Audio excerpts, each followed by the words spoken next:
Title: Distress Signal SOS Through Morse Light. Subtitle: In accordance with Colregs Annex 5. Introduction: Distress signal are used during emergency at sea. SOS is the most recognized international distress signal. Morse light signaling is used when radio communication is unavailable. Meaning of SOS: SOS is transmitted in Morse code. Three short flashes equals S. Three long flashes equals O. Three short flashes equals S. Used to request immediate assistance. Morse light signaling.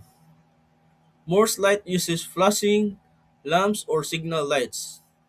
Short flashes represent dots.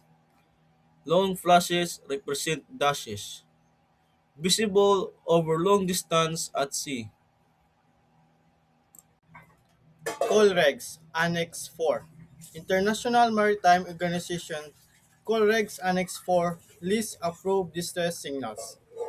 Flashing SOS by lights is an internationally recognized distress signal. Ships must understand and respond to distress signals. Importance of SOS signals: helps save lives at sea, provides clear emergency communication, recognized worldwide by ships and rescue authorities, useful during communication failure.